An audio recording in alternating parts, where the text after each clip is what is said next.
recently. Right off, you can see the D mint mark on the back. That told me before I even looked at the side or anything, the date, that this is a silver dime. And this was found in my change. Has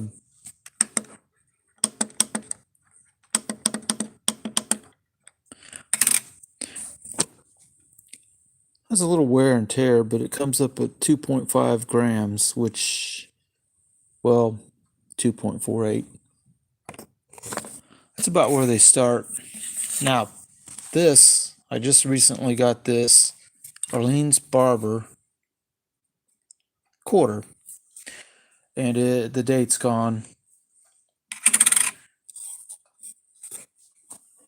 But it's reading 5.21 or 5.2. I think it's very close to what Pirate Stacker had for his slicked out Barber quarter. Now, this is an interesting little 10-gram silver bar I recently got. It's 3/9 fine silver, 10 grams. It's an odd weight, but at least it's not like 9.2 or something, even more odd. Now, for those who saw my video, I got that out of this coin. It had a pop rivet. I ground it off and then used a nail and a hammer to punch it out. Now, I often go to this coin dealer, who's also a jeweler, and he picks me out these coins like this that are highly damaged with a hole in it or something. And this one, technically, I guess if someone wanted to, they could have a chain or something and wear it as a pendant because it's right on the edge. Could also do the same with this one because it's on the edge. And if I was wearing it as a pendant, I'd probably wear it with this side showing on my chest, just because I like that side better than this side. But this one with the hole right in the middle is not a great one. But I got this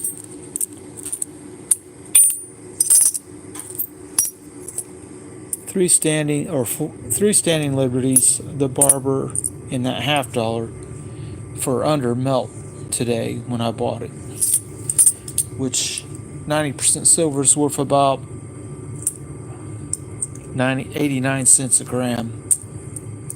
And I got this, which amounts to 34 grams of silver. And you do the math,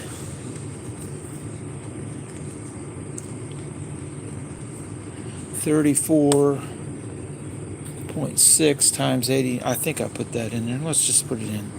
34.69 grams times 0.89 equals. Come up with $30.87 roughly. And he asked $30 for it, so it's a little under melt. But if they're damaged like this, that's what you want. Hello, people. A lot of people are putting high. So many, it's kind of hard to follow. All right, we'll move on a little bit. Show off a $2 bill red seal. You don't see these too often. You won't find them in the circulation because right away most people is going to notice that this thing's kind of old and it looks different and it has a red seal. So I'm sure most people, if they see this, is going to, if it comes in, back from the bank or somewhere, you spend money and you get change in a $2 red seal. 4 or 5 or any other red seal for that matter, you're probably going to keep it. Now, I've been keeping these star notes, hoping that one of these days I'll find one that's rare, low number print. This is a high number print. It's not very rare at all. So it'll probably go back to circulation sometime. And when you talk about repeater notes, this one's 87, 87, 88, 85. Had it been 87, 87, 87, and 87, which it's not, this would have been kind of collectible. Now, had the 7, 7 been 8s instead, and it was all 8s and a 5, be a binary note, which a binary note would be worth something. Now, speaking of which, let's talk about a couple other things. Just saw a video where someone talked about colorful foreign currency. Well, this is what this is. It's a note. These are Austria, their emergency money. Silver certificate, series 57. I got it for $2.50. And here's a 35 one, series F, and it was also $2.50. Now, in my currency album book, I'll just hold it up this way. I've been putting star notes and other, interesting things, mostly star notes, and it's a sizable pile of $1 bills, and there's a few 5s, 10s, 20s. There's a lot of star notes in this that I've been keeping, and a few of them with interesting serial numbers like this 38223 6363. Almost collectible, just a little off being collectible. But one of these days I'm thinking I'm going to find one that is either a repeater, binary, or radar note. This one's a short radar note, 77077.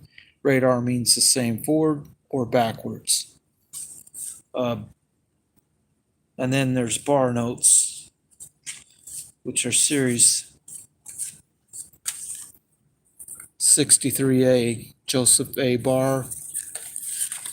This one was very close to being interesting. Had that 4 been a 0, this would have been a low serial number one, and it's still kind of crispy. It might be worth something to a collector. But as it stands right now, it's just a note, nothing too special. So I'm going to put that one star note in here. This one. And then put the bar notes in right on top of the star note ones. Once I get to the bottom of it, there we go. So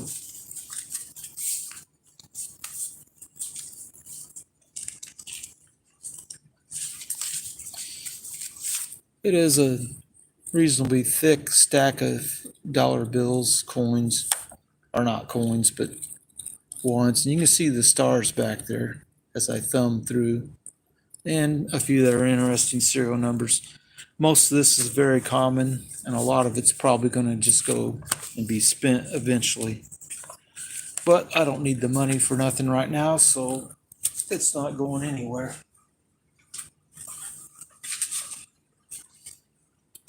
One other thing,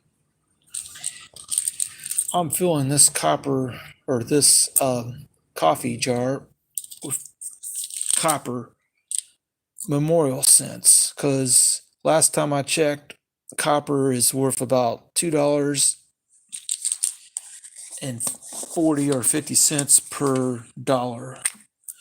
So 100 copper pennies, like this one is, it's a 68E. They are worth more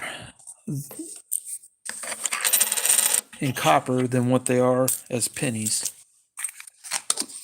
I have a whole cup, and I think it will fill this.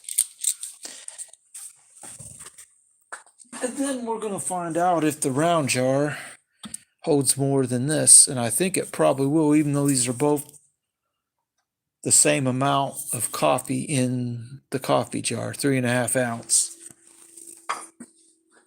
But because the sides of pennies are round, I think this will hold a little bit more than what that one will.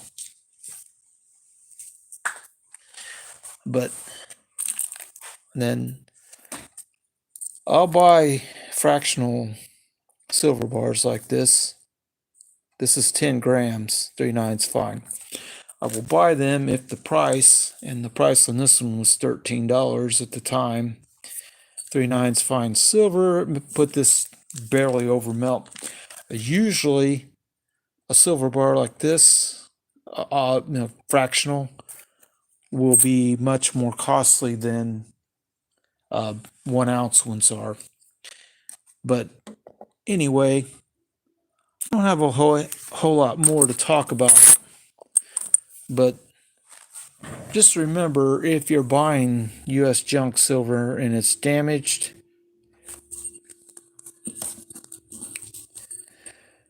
and got a hole in it like this, or just worn out real bad like, well, these quarters, don't pay anything more than a melt or just under melt. Don't go over melt on a worn out quarter like this, or one that's damaged, because they're really not worth anything but their weight once they're damaged. Although some jewelers might pair this with a chain of some sort and sell it as a pendant and ask for more than that. But personally, I won't buy a whole coin like this over melt for the most part. I might a silver dollar, but it better not be much over melt. Anyway, don't want to go too long.